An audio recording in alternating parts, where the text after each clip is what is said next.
Hello, Earl Pugh here. In this video, we're going to continue on our series of C Jam Blues. This is the fourth video. There are three previous videos on C Jam Blues. The first one is on the chords. There's a C7, an F7, and a G7.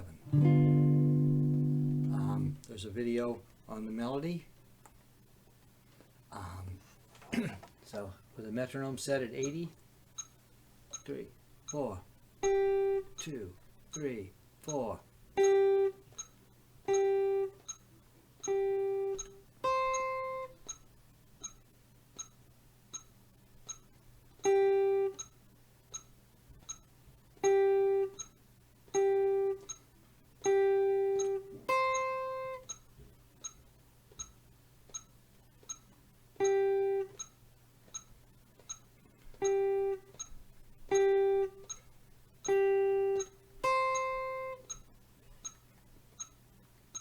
With each of the chords, there's a corresponding arpeggio. So for the C7,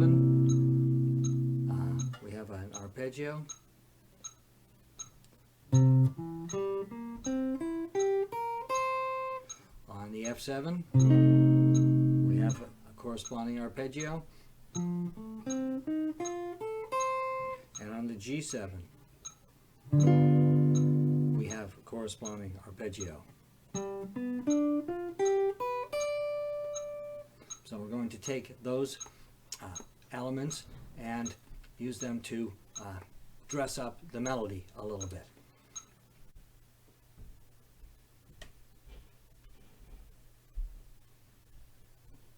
We're going to take the nearest chord tone that is below the melody note and add it before the melody note. So if we have a G melody note on a C chord, the nearest melody note would be the E. But if we have a G melody note on the C chord, the nearest note from the arpeggio, the nearest chord tone,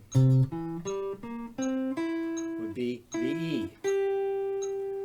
If we're on the G melody note on the F7, the nearest lower chord tone would be the E flat. If we're on the G7 with a G melody note, then the nearest lower chord tone would be the F. 1. So we'd use the F. So the melody, instead of being 2, 3, 4, 2, 3, 4.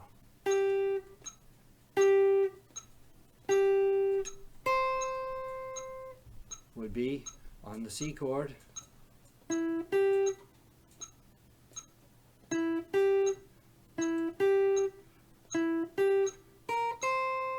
So for that high C melody note, I took the nearest lower chord tone, which would be the B flat.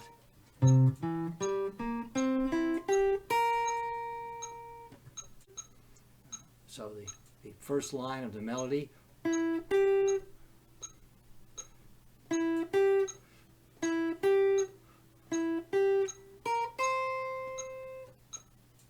Now on the F chord, and then we're back to the C. Now we're on the G7.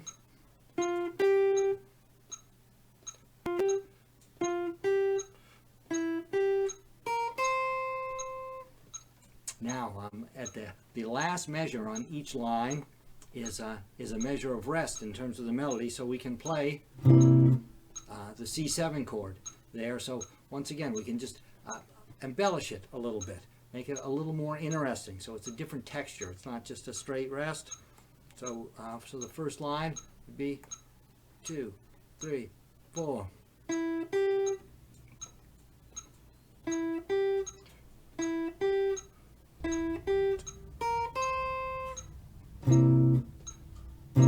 Then the F.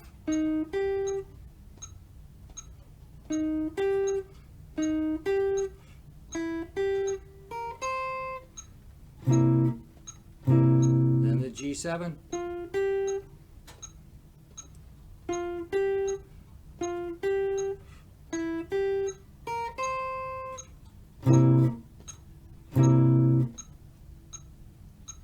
So if we do that with the backing track,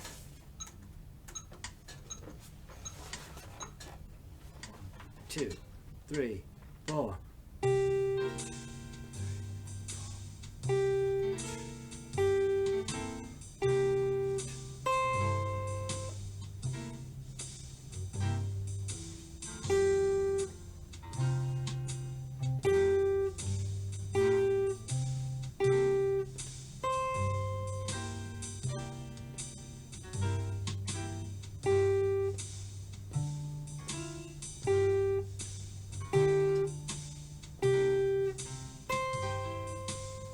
Now we add the embellishments.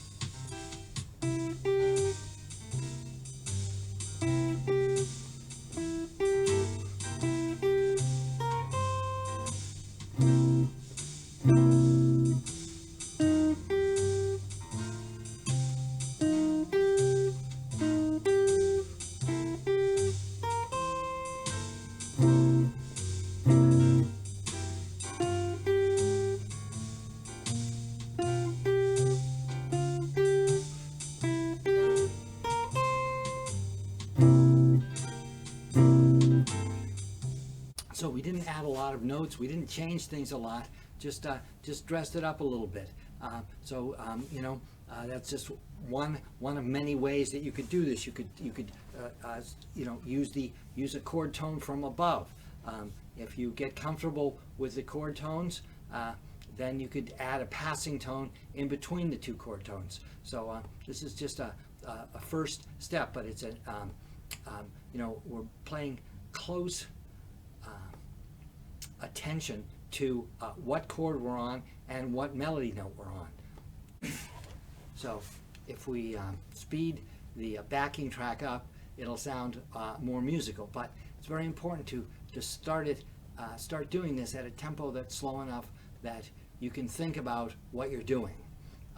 As you get more comfortable with it, then you don't have to think about it, and you'll start sounding better, and it'll be a lot more fun. But I urge you to go slow and precise at first, and then it will stay more precise at higher tempos.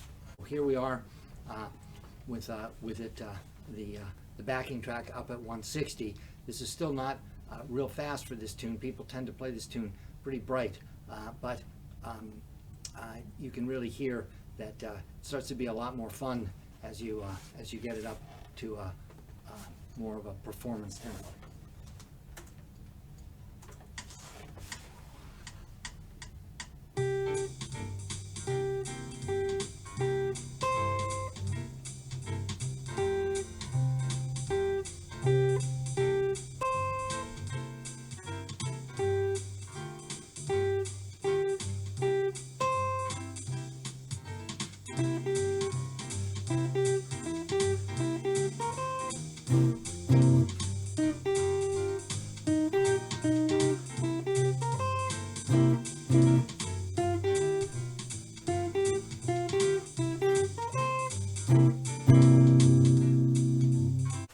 Hope you've enjoyed this video on C Jam Blues, and I hope that it gives you I hope that the video gives you some tools to think about how you might want to embellish the melody, and which will lead to, you know, being able to improvise on the melody. So